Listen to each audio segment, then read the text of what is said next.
All right, so good morning, good afternoon, and good evening, everybody. Welcome to our today's webinar, Impactful Research, what it is, why we need it, and how to do it, with our guest speaker, Professor Christopher Wickert from VU Amsterdam.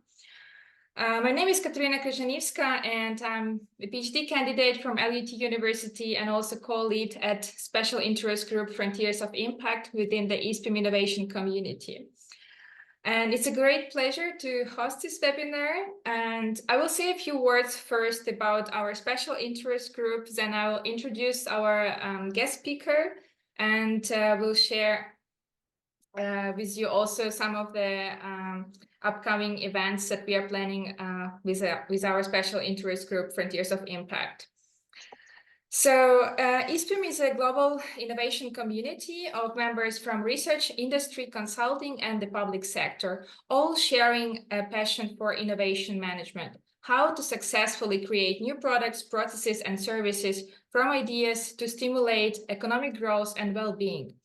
ISPIM organizes annually innovation conferences, bringing community together to share the latest scientific insights in innovation management. And one of the upcoming conferences is, for example, already in June in Tallinn, Estonia, and another one is in Osaka, Japan. And there are about 12 special interest groups within the ISPIM organized on a variety of topics, such as circular economy, foresight, responsible innovation, social innovation, etc. And the role of our special interest group, Frontiers of Impact, is mainly to empower PhD students and early career researchers in creating impact, scoping together emerging research trends, identifying impact-worthy areas of research, and engaging in impact co-creation with practitioners and policymakers. So this is our team of colleagues, and together with me is Zamaret Rubin from Oxford Brookes Business School, Yatming Oy from the University of Auckland, and also Jorge Martins from VTT Research Center of Finland. And we started at the end of the last year with the launch of the series of webinars, Creating Impact from Research. And the idea is that we invite different speakers from academia, policy, practice to share their insights related to impact.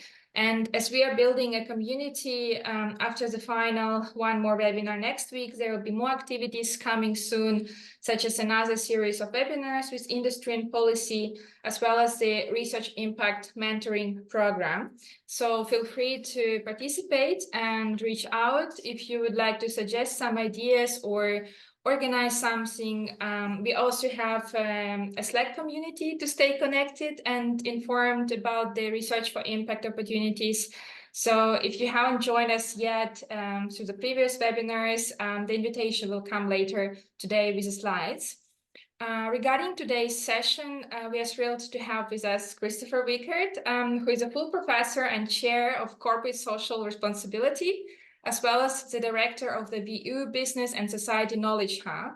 He is also research director of the Department of Management and Organization at VU Amsterdam. His research examines corporate social responsibility and corporate sustainability, as well as the broader relationship between business and society. Christoph obtained his PhD in management from the University of Lausanne in Switzerland, and he has a strong academic background in research and teaching at University of Zurich, University of St. Gallen, and ISE Business School in Barcelona. Prior to becoming a researcher, Christopher worked as a consultant with the United Nations Global Compact Office in New York. So it's truly a privilege to have you with us, Christopher. Now I will give the space to you, and just for the info of our participants, stay active during the webinar. Feel free to post your questions in the chat, and in the end, we will have an open Q&A. Right, so. Good. Thank you, Katarina, for the nice introduction. And hello, everyone. From my side, it's nice to meet or see you. And thanks for the invitation again.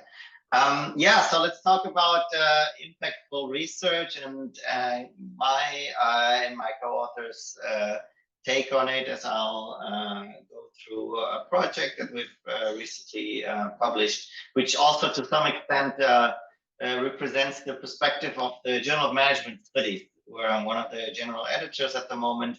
And what we try with this and other related initiatives is basically to make a call for more impactful research to be submitted to our journal, because that is exactly what we would like to publish and receive more about, because we want to be considered as a journal that advances theory, not for the sake of advancing theory, but for the sake of using these theories to better understand important societal problems, and in doing so have an impact on academia and beyond. So as Katharina says, let's make this interactive, and please ask your questions either in the chat or by raising your virtual hand. I think we have plenty of time to have a discussion afterwards as well. So the title of the presentation is Impactful Research, Why We Need It, What It Is, and How to Do It. So that kind of suggests also the outline of the talk. When we started putting our heads together with my co-authors, we basically asked ourselves three guiding questions, right? So why do we need impactful research in the first place? What are different types of impact in management research, right? Is there just one type, or are there multiple types? And well, if we agree on that we need it and there are different types, how can we conduct it? How can we inspire other researchers to be successful on that front? The motivation kind of departing from that, from these three guiding questions is basically if we look at the world, and I just use three kind of random pictures here that are illustrative of the many problems and societal grand challenges we have. So political problems related to security and war, climate change, you name it. The question is, are we as management researchers, so this is the community of scholars we primarily talking to, are we doing enough to help tackle these societal grand challenges? Well, the answer is no, obviously. And why is that the case? All right, that's what we discussed intensively. So let me start with a few provocations on the lack of impactful research in management studies. Why are we lacking impactful research? There are three reasons, amongst probably others, but three important reasons. Our argument goes that impactful research is too often understood as that which helps managers run their business more efficiently or effectively. And as you can probably guess, this is a problematic and in many ways very narrow understanding of impact. There are three problems that come along with this. So first, there's a too narrow target actor consideration in the majority of mainstream management research, namely only business managers, right? People who run or manage a business in one way or another. Related to this, there is a too narrow focus on target locality. That's what we call it. So primarily the interest or the focus is on business firms, right? And third, this is equally problematic, specifically when we look at the more quantitatively oriented studies. There's a too narrow outcome orientation. So in most cases, and I see so many quantitative studies which would fall under this, only a derivative of financial performance is the main dependent variable that is to be explained.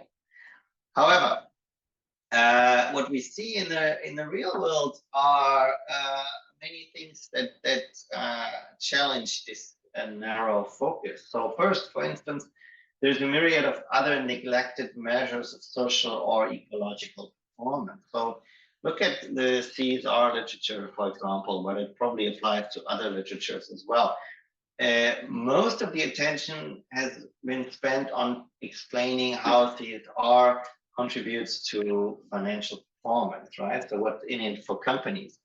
There's relatively little attention to how these are actually improve certain social and environmental conditions, where so the dependent variable would be a measure of climate change, for instance, or a social measure.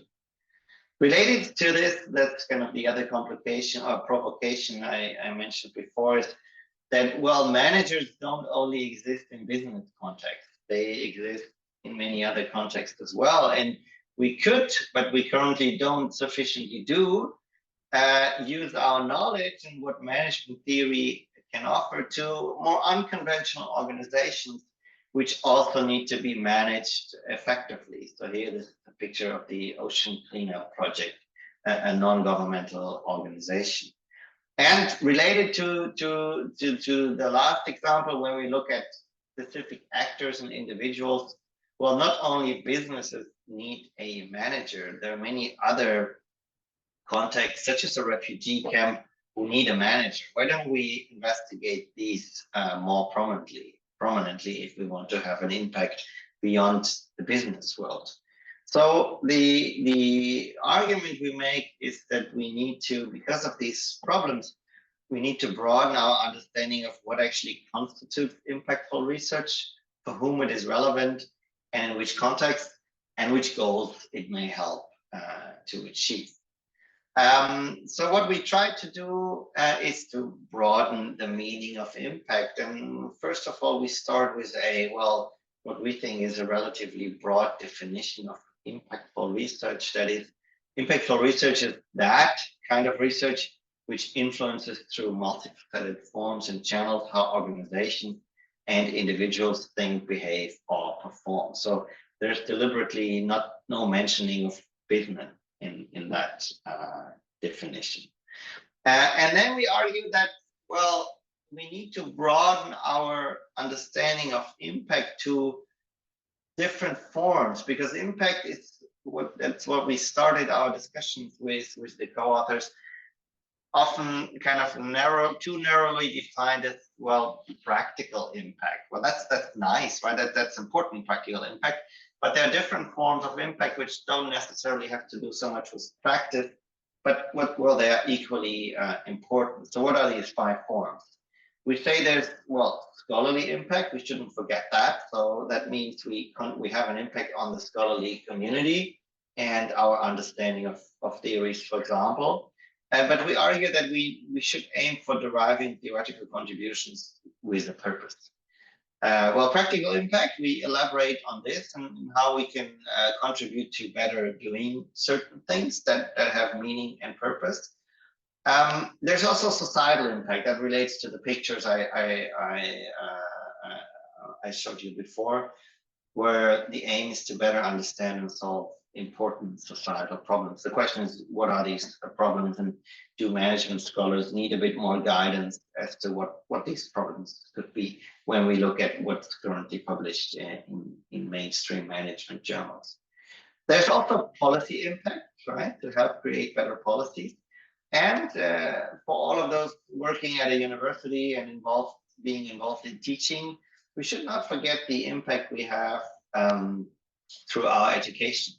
Right, so the challenge here, we argue, and what the goal should be, to foster research-based teaching and education. So let me go a bit deeper into these 5 forms and disentangle them a little bit. So what is scholarly impact? What are key components? At least from the perspective of the Journal of Management Studies, but I think this would similarly apply to other management journals in our field, there's a few components to what is considered an impactful contribution to scholarship. First is novelty. There's an expectation for novelty when we want to publish and when we want to make a contribution that is impactful, right? So the question here is, what do we know after having read the paper that we didn't know before, right? Is there a new insight? Does your work offer a new perspective how we think about a phenomenon? Well, it should be interesting, right? Who wants to read boring research? Nobody. But there's different ways of looking at what it means to be interesting. So from a more theoretical point of view, that means problematizing assumptions in theories. But we make the point here that interesting research is also that which is about pressing societal concerns that resonate with people's lives, right? So there's a phenomenon that we all are confronted with, and it's not like you always thought about it. It's the opposite, or it's certainly different in an important way, which your study would tease out. Related to interestingness is important, right? Does it link to important theoretical problems or puzzles with important societal problems, right? Is there a connection between what is relevant from a theoretical point of view with what is relevant from an empirical or societal point of view? So often what we have is, and this isn't then, it's difficult to make the case that this is really important. People say, well, there's this and that theoretical puzzle, it matters from a theoretical point of view, but it's illustrated with a more, well, let me say provocatively, random, meaningless empirical illustration. The empirics don't matter at all. So that doesn't really make the study important. Ideally, you would have both. It's an important societal problem that is linked to an important theoretical puzzle. So are you addressing a big question that matters for society? And then there's a recent turn in many of the top journals. I would say specifically at JMS that we try to promote as much as we can problem-driven and phenomenon-oriented research, where theory, and this relates to what I just said, I think theory becomes a means for the end of better understanding of societal problems. So you don't, and this needs to be clear in an argument, in a manuscript when it's submitted, you don't theorize for the sake of theorizing, but to better understand an important problem. And as you can guess, all of the above is mutually reinforcing. Let me go even further into detail and also give you some illustrative examples of what I really mean here.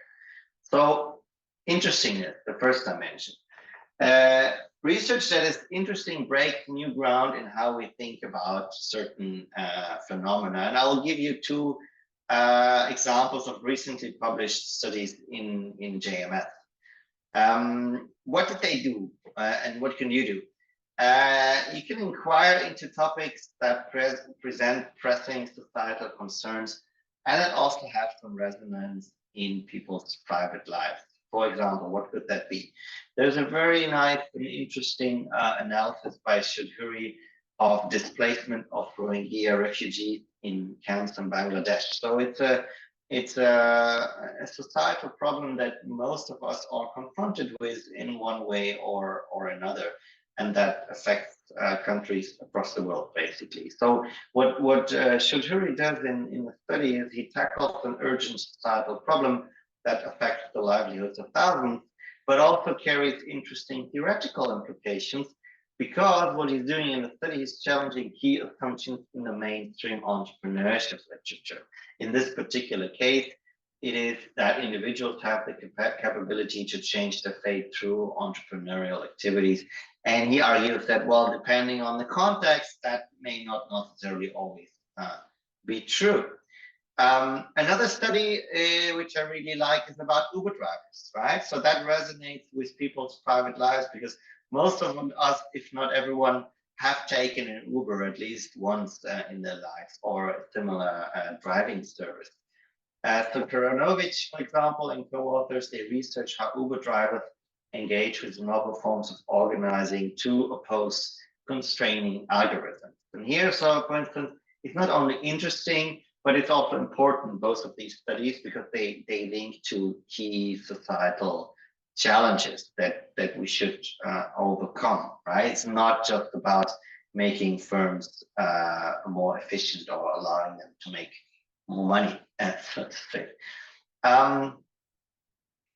Then importance, right? So these things are all interrelated, but still we can find some examples where one or the other aspect surfaces a bit more prominently than in another example. So, well, who cares? Who should care about your research? That is the question.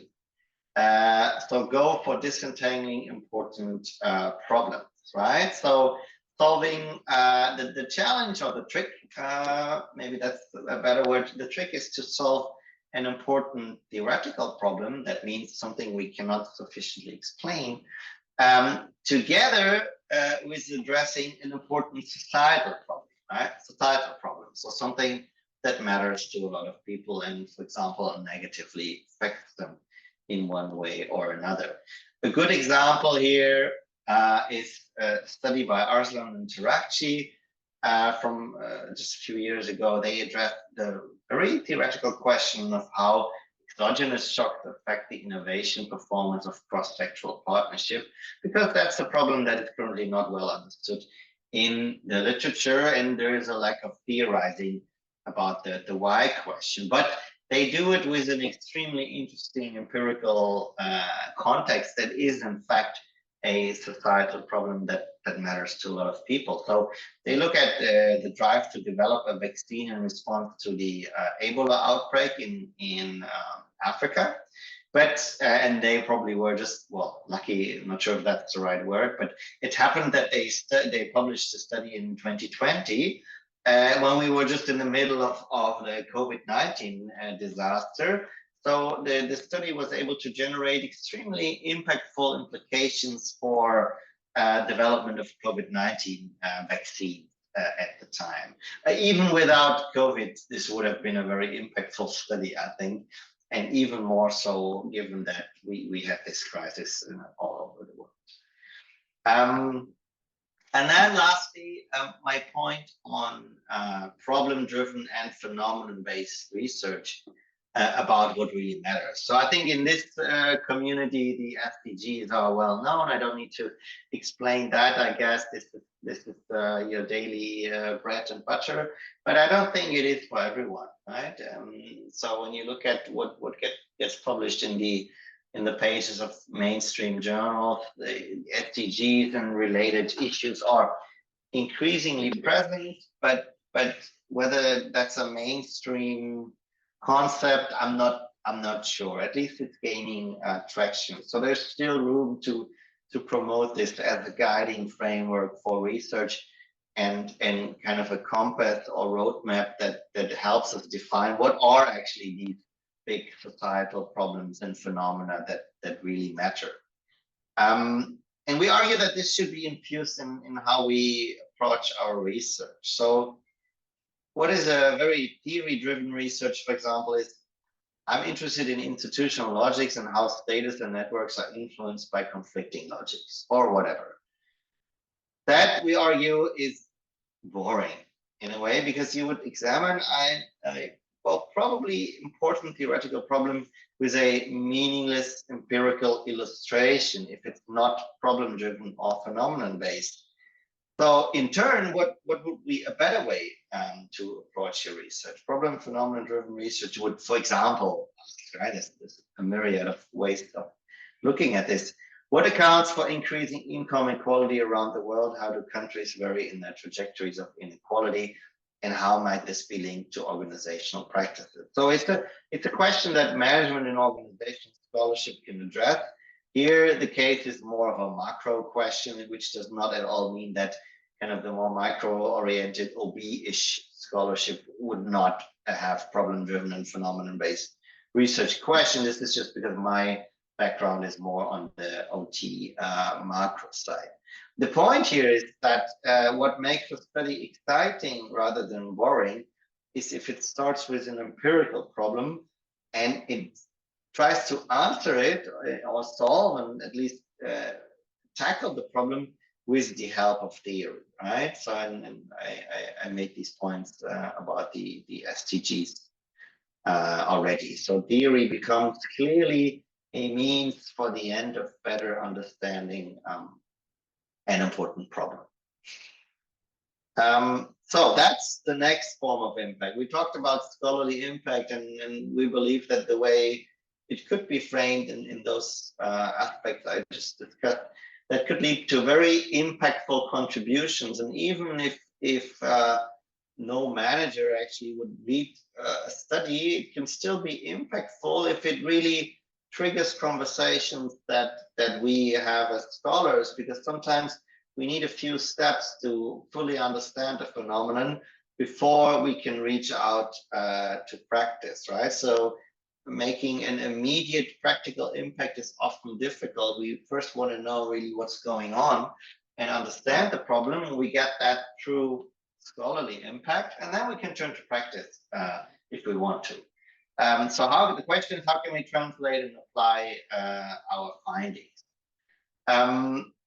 What resonates with the provocations I provided in the beginning is that what we need to do is that we need to move from practices that improve effectiveness of work systems and the bottom line, efficiency, towards those practices that matter for a specific audience or group of practitioners. And think of the kind of unconventional settings I introduced in the beginning. So next to the typical focus on business managers, there should be more attention. I'm not saying there's no attention, but there's certainly room for improvement here, to give more attention to employees, customers, social workers, NGO workers, policymakers, social movement actors, and so on. Because they all have problems where management theory can offer explanations and guidance. And then, but this is more, and that's the focus of research, and now it's more kind of the how I conduct research is that we make the case that it's good to consider a scholarly paper as a first necessary step to offer practical implications of your research. So you have your study, right? It's more theory driven, but it's on an important problem. I personally think it makes zero sense to send a study to practitioners, even to have a practical implications section in a scholarly paper. I don't believe this makes a lot of sense. However, it's a necessary building block for translating your insights into a journal that is actually read by practitioners, be it business managers or NGO workers. So, for example, Harvard Business Review, and I quite like their approach actually. When they publish something, they want to see the underlying research, but it doesn't mean you literally would copy paste kind of the practical implications section from your paper, but you would use your theoretical model, your findings, and whatever you have to write a nice, what is it, 1,000 word summary about your result, key takeaways and implications for managers. And for that, you don't need that practical implications section in the paper, but to write a good HBR piece, you need to have done the research before, because only then would you truly understand the problem. I strongly believe in that. And then the next step could be, but you could do this also directly, is to apply and co-create your insight. So go to practitioners, maybe the people you talk to, but maybe others, and take these more actionable insights and co-create knowledge, which can then, of course, also feed back into further research, because you can probably obtain valuable data from these groups. Just to give you an example of my own research, but there's certainly many other examples of what people have done. So we have two studies, for instance. These are published in academic journals. One is in Business and Society, the other is in Academy of Management Discoveries. And these are qualitative studies of CSR managers and what they do in a way. And then we use both of these studies to translate them for practitioner audiences, and of course emphasize the practical implications in ways which we didn't actually do in the original paper, but the knowledge and the theorizing we did in the papers allowed us to actually write these pieces. So one is about what a mature CSR team looks like. This is dynamics between CSR departments, for instance. And the other one is, well, the question kind of says it, how CSR managers can inspire other leaders to act on sustainability. So I try to do this with most of my projects whenever it's published. That only like the project didn't end with that. It's only an intermediary step of using the knowledge to reach out to practitioners in one way or another. And one of these ways is to write up pieces in outlets that they actually read. The other way is to engage with them directly through a workshop, for example. Many journals have picked this up. So, for example, if you probably know AOM Insights, so the academy journals, they publish these kind of little posters, so to say, of research and then little write-ups.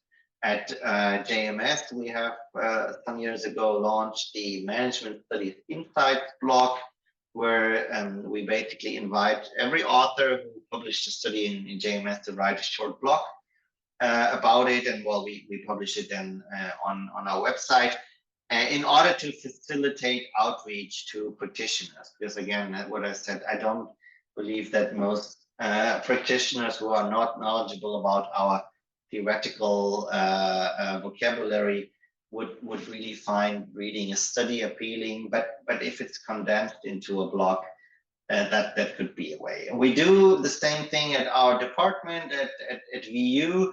We have the so-called the VU Management Perspectives blog. The logic is a bit similar to Management Studies Insight. So everyone from our department who publishes something in a journal is invited to translate that into practitioner terms, and we would then publish it on our blog. Next form of impact, right? So I talked about the SDGs as the guiding framework also for scholarly impact, but there's perhaps a bit more to say on societal impact. What is important is that there's been a lot of research or discussion on the grand challenges and the SDGs and all of that. And doing research on this can be challenging because these are very big problems, which are at times hard to grasp. So our suggestion is that to conduct a meaningful study, it often makes sense to, well, focus on breakdown. So rather than saying that you write about the SDGs, it may make more sense to focus on a particular one.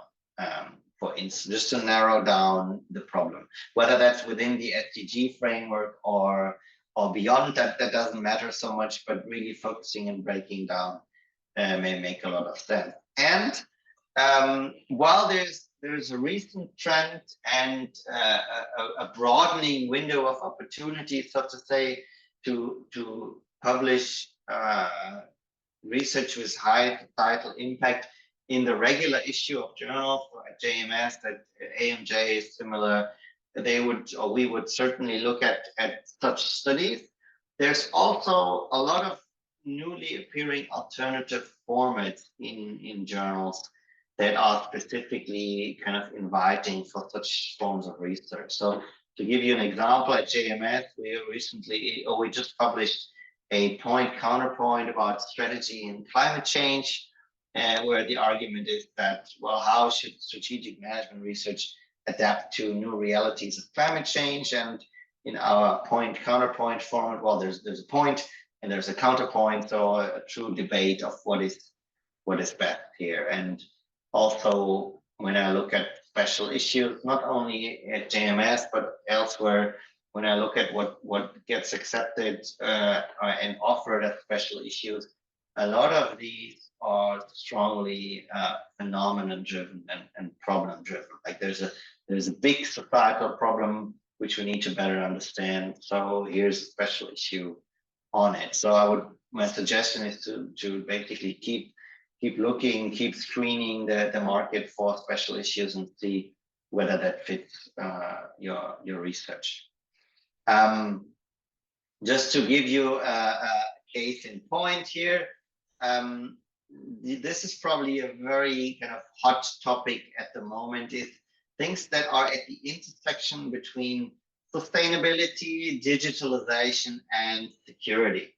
I think this is one of the very big societal transformations that we see at the moment, all of these three things intersecting in one way or another with positive and negative implications for different actors and in different contexts. So I think if you ask me what is really a big topic that if you're at the beginning of your PhD or you want to explore something new, this is where I think it may be worth and also interesting to focus your attention. Okay, let's go to the next type of impact where we spend some time on in the editorial. So what we observe is that even though business conduct and governmental regulation are deeply intertwined, management scholars, unlike economists, have remained surprisingly silent on matters of public policy. So, for instance, when you watch the news, there's almost always an economist making some sort of statement about the economy, but there's not so often business people making statements about the business world, right? And that is a bit surprising because there's certainly a lot we can and should say about the relationship between business and government, for instance. And what we suggest, just as one way of moving this agenda forward, is what we call the ACE framework of what management scholars could do to enhance policy impact, is to look at three aspects of policy impact, that is advocacy, control, and ethics.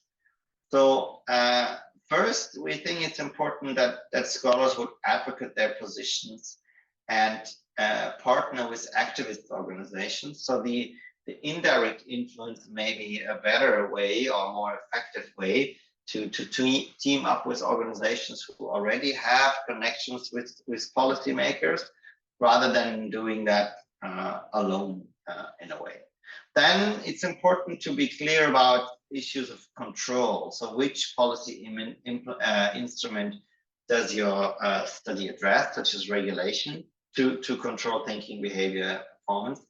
And we think that this is something where specifically management researchers and those with some affinity to business ethics, for example, could make useful contributions is when it comes to ethics and assessing and foregrounding ethical implications of important policy paradoxes. So what are these paradoxes, for example, and what are the ethical problems that come along with it? I found something interesting here. Maybe it's worthwhile for you to also just play with it and to check whether you have some policy impact. Just as a tool, here is it's called Sage Policy Profile. It's really available on the internet. Just need to sign up, and they look at whether and how often some of your studies are cited in policy documents. So, for example, here at the bottom, there's one of my studies in working and talking CSR and JMS from 2016. And apparently that was picked up in a report by the European Parliamentary Research Services, or same study in the European Parliament plenary some years ago, and then a study that we wrote about agriculture in Uganda was also picked up. So that's just interesting to see. I'm not saying that I have a lot here, it's only 5 basically, but maybe some of you have more. I thought this is just interesting to show. I found it exciting when I found out about this. So yeah, good. There, I see somebody put the link in the chat. That's nice. Educational impact. We shouldn't forget about this. So often I made this point in the beginning, right? That a lot of the conversation is, well, how does our research affect practitioners? That's fine, of course. That's very nice. But I think we can have a huge impact, and we do, in fact.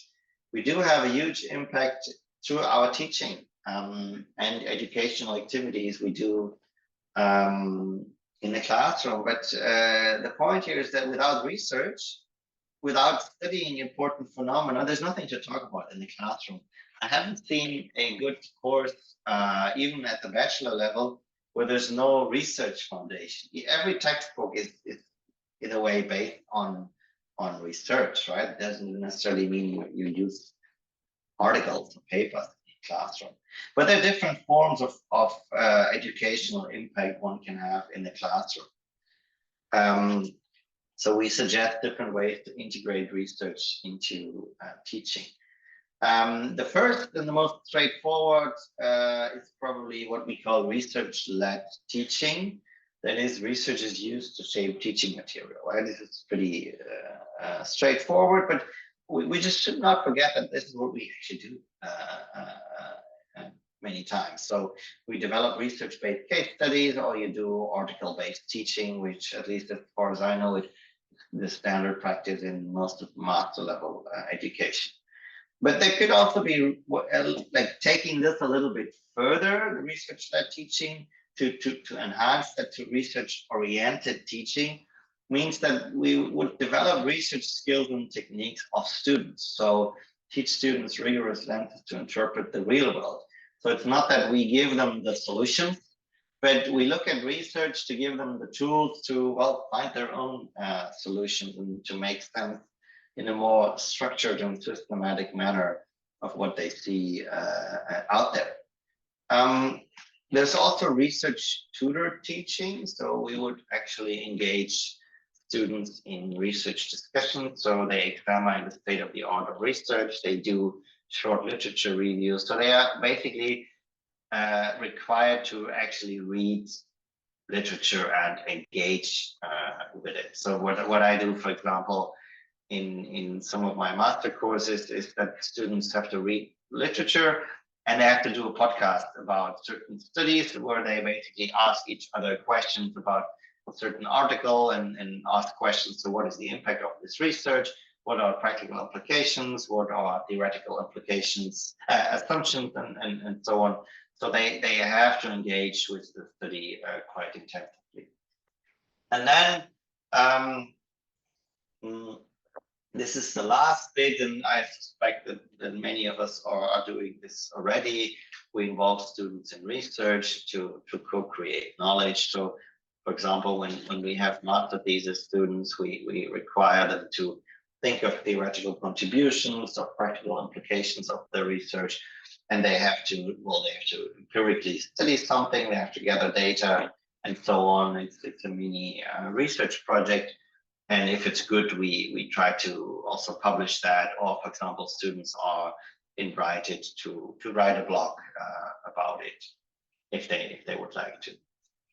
I found this. It's a bit similar, like playing around with things similar to the policy profiles of SAGE that I gave you a few slides before. How do people, or is there a way to measure educational impact? I mean, we see it vis-a-vis our own students, but are there other ways? And I found this quite interesting that Harvard Business School has. They look at teaching power. Of course, we can debate that, but still, I think it's an interesting example where they looked at how often a paper is cited or referred to in course syllabi or reading lists or curricula, right? So you can have a paper that is never picked up by any practitioner. Maybe it doesn't even have so many citations on Google Scholar, but it's a core reading of every course on topic X across the world. And I guess that would be a pretty impactful study then, right? If it's kind of widely circulated in the world of education. I found this quite interesting. Specifically, when we look at more critical research. So I have a strong affinity to critical management studies and kind of research on the dark side of important organizational phenomena, because I think they often lend themselves very well for classroom discussions, right? So challenging conventional wisdom about certain things such as corporate culture, also as the picture suggests. So many of these more critical studies are would have a hard time finding their way into kind of the world of management or practitioners, but they can be very useful, I think, for starting discussions with students, and then I think they're also quite impactful. Right? It just needs to be the right target. The target group needs to be well targeted effectively to achieve that. Obviously, as you can guess, these different forms of impact are interrelated, are interdependent, and they often even reinforce each other. So we made some analytical distinctions here, but typically a study would have different forms of impact in one study, so to say. At the same time, it's important to note that a research can be impactful if it doesn't check all the boxes or all the impact categories, right?